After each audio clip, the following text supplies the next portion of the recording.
So, in this year of turn-based strategy RPGs, there's one that stands out from the others as a sci-fi setting, unlike all the fantasy games we've been seeing recently. And you decide to check it out, only to find that it doesn't quite play as you may be expected. Well, don't worry. As a fellow newcomer, I've got some starter tips to help you learn.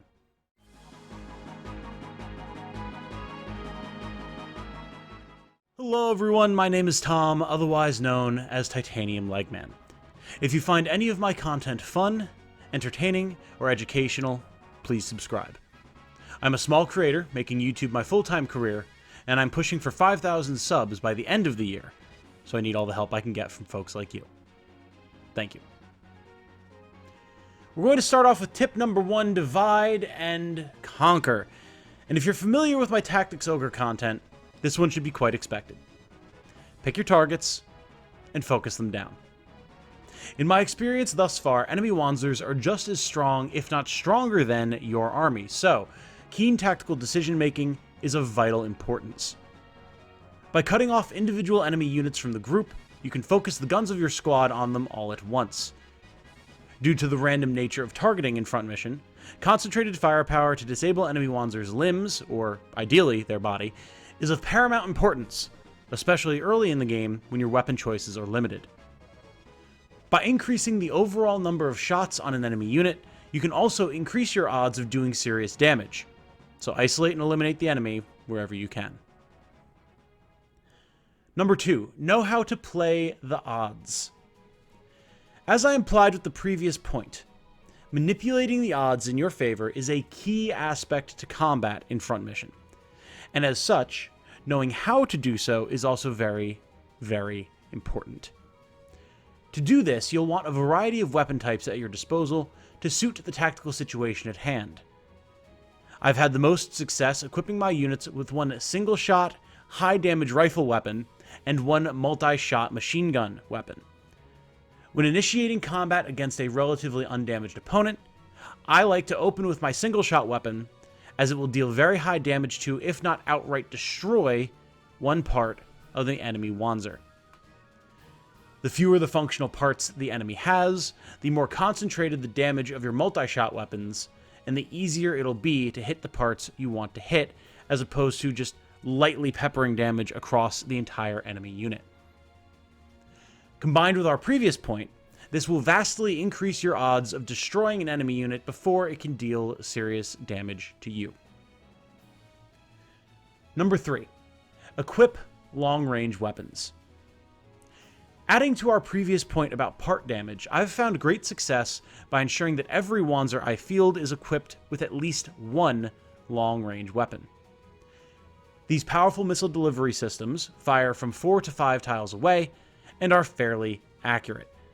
They also tend to launch at least 2 projectiles per attack, which hit for around the same amount of damage as a single-shot rifle does. This obviously makes them very powerful weapons, but they are balanced by their limited ammo supply. Most have 2 to 3 shots from what I've seen thus far. Still, with at least one of these weapons on every mech on your army, you can lay down a veritable carpet bomb of fire as you approach the enemy force, weakening, or if you focus your fire, outright destroying enemy Wanzers and leveling the playing field before you ever even engage in close quarters combat. These weapons are heavy, but it's worth it to make room for them on your Wanzers. Number 4, choose a weapon type to focus on. While it's important to ensure you're flexible on the battlefield, it's also important to acknowledge weapon specialization and the way leveling works in Front Mission First Remake. If you're at all familiar with the way leveling works in Final Fantasy II, which I know is a deep cut, but just trust me on this one, then you should feel right at home here. You see, the more you use a particular weapon, or the more you dodge shots, as it turns out, the better you will be with that category of weapon. You use a lot of short-range stuff, well, your short-range level will increase. Focusing on using more melee weapons, your melee will go up, and so on and so forth. So by focusing on a particular weapon, you will not only increase your efficiency and capabilities with that type of weapon, you will also more quickly unlock specific skills you can use, which will vastly improve your battlefield capabilities. Number 5, destroy parts to gain XP. Speaking of XP gains, there's an interesting detail that I've noticed during my time with the game. Not only do you get a smidgen of XP when you get in a fight, about 6 to 8 XP I've noticed, leading to small gains over the course of a battle, you also get a much bigger chunk of experience whenever you destroy an enemy part. I've gotten between 16 and 30 XP per destroyed part, which compared to the 38 to 44 I've seen for a clean kill is a lot. So, it's in your best interest to pick apart enemy Wanzers when you can before finally finishing them off. On missions where the objective maybe involves destroying a specific unit, or holding a specific line, or reaching a specific point and you don't have a time limit, you can definitely take your time surrounding enemy Wanzers with your squad and picking them apart piece by piece. And make sure you're spreading that XP around as well. You do seem to get diminishing returns, so don't have someone too overleveled be the ones getting these destructions or kills. It's very important. Make sure that XP is balanced. Number 6, invest in upgrades. Investing in the best gear you can afford can be the difference maker on the battlefield, especially if you, like me, are playing on Sergeant difficulty or higher. So don't be afraid to spend your hard-earned cash. It seems like there's at least a few new pieces of gear in the Wanzer shop after every mission, so be sure to get in there and get some upgrades. As I mentioned previously, it's also important to have a diverse loadout of weapons on hand, and it also wouldn't hurt to get some different leg types as they become available to ensure you have the highest movement and best terrain effectiveness that you can. CPU upgrades are also especially important thanks to the bonuses they will give to your weapon effectiveness, and new versions of your current gear are often just a straight upgrade. I'm thinking of the Husky Mark III compared to the Husky Mark IV. It's just better across the board. You should also be sure to check the items tab from time to time.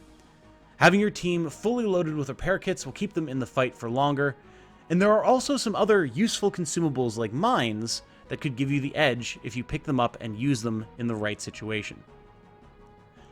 Finally, if you're low on cash, you can always grind out some fights in the arena, or sell off some of the extra gear that you either upgraded from and don't use anymore, or that you scavenged off of the battlefield. So there's plenty of ways to get money. Seriously, don't hoard it. Use it. It'll just serve you better that way. And to number 7, pay attention to terrain bonuses. Finally, let's talk about terrain bonuses. There's more to terrain than the effect it'll have on your movement based on your leg types, as one might expect. Terrain gives defensive bonuses like other games in the genre, such as Fire Emblem and Tactics Ogre, with Rubble and Forest giving bigger bonuses than something like Open Fields, which give lower bonuses. The important thing to note about this is that hit rates in the early game of Front Mission are quite poor, and you'll often be seeing more misses than hits, both against you and against the enemy.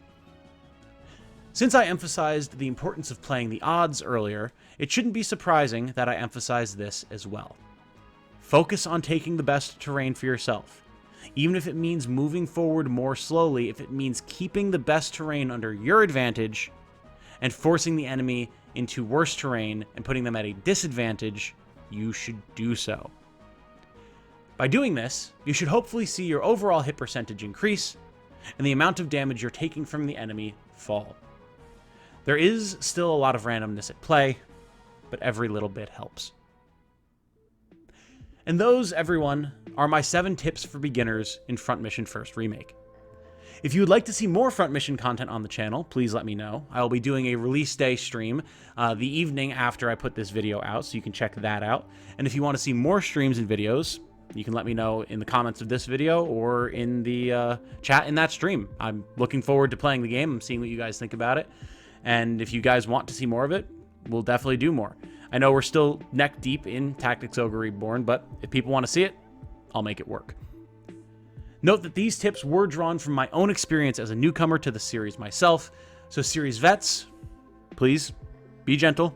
Don't hold it against me if these are suggestions that are less relevant later in the game or overall out of line with the accepted meta of Front Mission. And let me know if there's something that I've got wrong. I would love nothing more than to learn.